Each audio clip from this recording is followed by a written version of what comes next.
Hello, folks. Back in the end of 2023, from the Dumas Talk Show. My name is Dickerson. My name is Little Evan.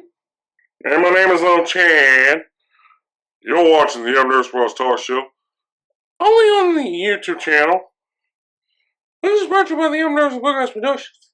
One of the finest meat companies in the world bluegrass music. Is that right, people? Is that right, folks? And, stay tuned for the interviews for the rest of the time of this year, 2023. And stay tuned for more interviews. Yeah, interviews. Yep, and I'm Evan Dickerson. This is Little Evan. This is Little Chan. Stay tuned for the interviews on the Dumas Talk Show. Which is brought to you by the Dumas Branchline Productions. One of the finest media companies in the world bluegrass music. Is that right, people? Is that right, folks? Stay tuned for the interviews. Take care. Bye-bye, bye-bye. Bye. Hello, folks.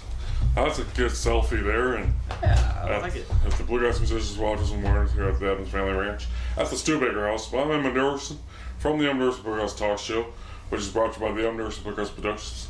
One of the finest media companies all over the world, bluegrass music. And speaking of bluegrass music, I got here is Nick Dumas from Skyline Records. Yes, sir. And how you doing, Nick? I'm doing great, Evan. How are you, my friend? I'm doing good. How do you like being here at the Studebaker and also being at the Family Ranch and everything? It's awesome. It's a beautiful place here, and it's an honor to be here for your festival. I'm really excited. It's great to be here. And who's your members of the Branchline? I know you're not having the band today, but no, yeah, I'm here with the Rick Ferris band today.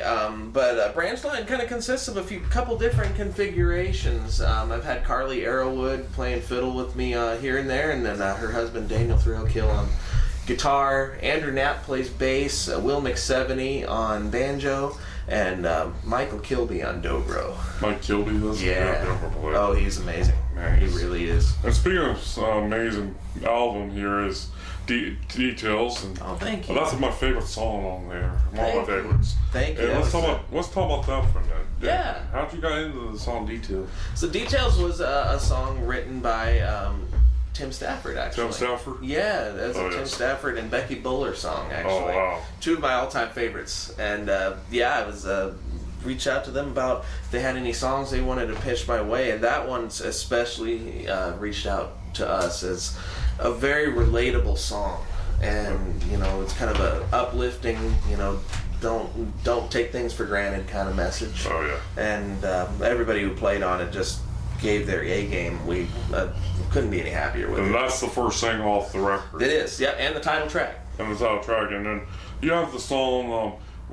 Before I talk about the second track, but let's talk about riding the Boston in Maine. What was that about? That is a train song. I'm a bit of a train buff myself, as you've probably seen online. Yes, I love it. That is a Tim Stafford and Rick Lang song, and Tim Stafford is. I love his train songs, and I knew I needed to talk to him about what kind of good train songs he had. So he sent me that one, and I'm like, oh yes, we got to do that one.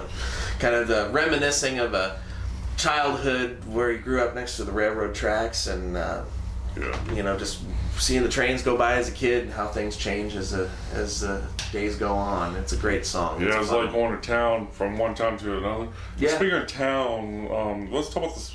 Second track, We Will Go to Town. What's that one about? We'd Go to Town. It's another very relatable song, especially, folks that grew up in the farmlands. They're working all day long and all week long. It's basically talking about farmers, a farming family that they would just go to, on weekends or once every couple weekends, Dad would take them to town, and that was a big deal.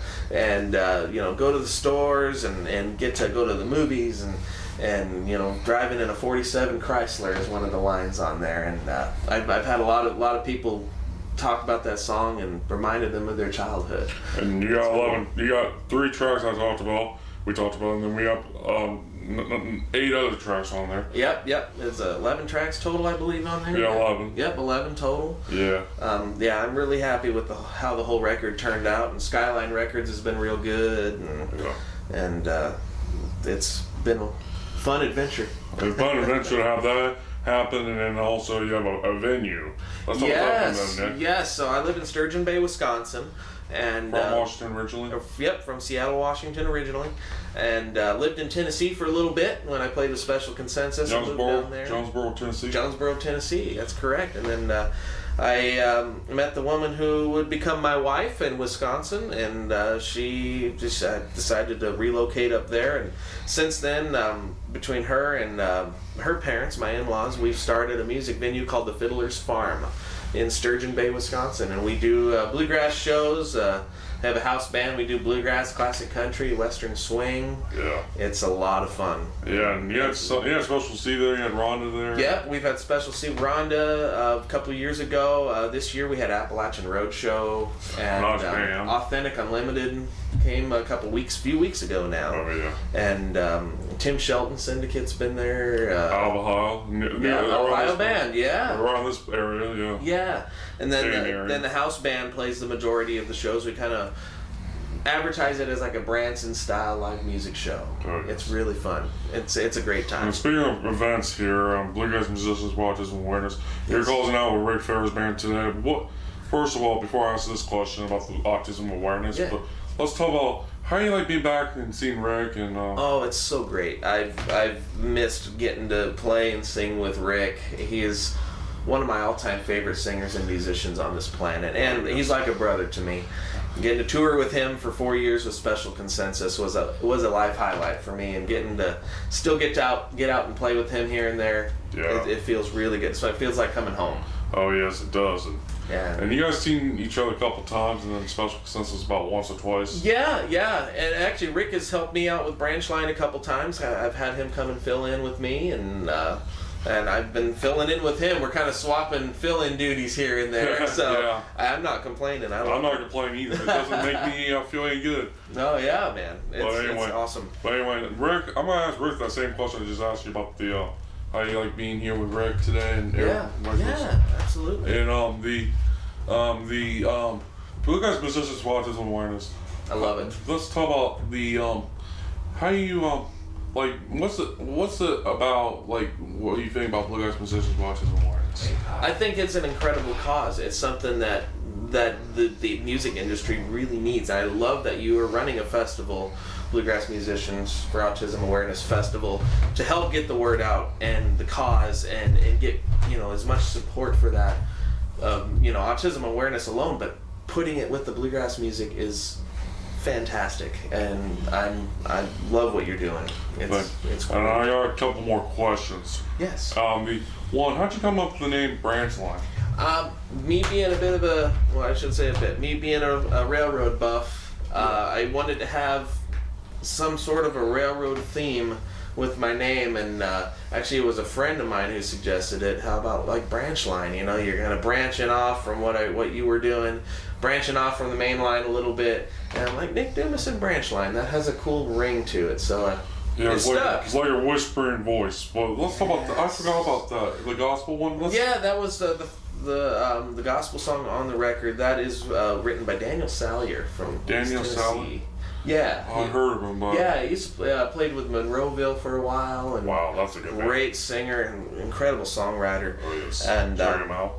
And this song is, I love, just such a beautiful message about just kind of don't forget, you're standing in a valley, kind of know where to go, but don't forget to listen to the Lord and listen to His voice. It's there's a line in the song that says, "I listen for your mighty roar," or your mighty voice, not your mighty roar. But this is what He said, and you hear a whispering voice saying, "I am here." You have to listen to the whole song. It's really a beautiful. It's a dandy song. Got Carly Arrowwood kicking it off with triple fiddles. Oh, triple fiddles. Oh yes. I'm gonna have to check that out. Yes, it's really good. She did a wonderful job. It's been on the Bluegrass Today Church, right? Yes, it has. Holy Gospel. Yes, I believe. Yes, it has been on there. Yes. And there's also the other songs has been on the Bluegrass Today's music chart. They have, yeah. Some might be on monthly charts. Yes, We Go to Town was on the monthly charts a couple months in a row, and I'm really thankful for the airplay and the support. And oh yeah. And please be sure to check out the CD out with Nick Dumas and details, and you're performing at 9 o'clock tonight. But one more question though. Yes, What's the website so everybody can find you at and everything? Yeah, so Nick Dumas Music. So my name with music. NickDumas music.com is where you can find me. Also SkylineRecords.com. Check them out as well. SkylineRecordLabel.com. Yes. So. Oh yes. Yes, sir. I'm gonna check them out, and thanks so much, Nick. And Evan, it's been a pleasure. I'm Evan Dickerson from the Dickerson Bluegrass Talk Show. See you guys down the road.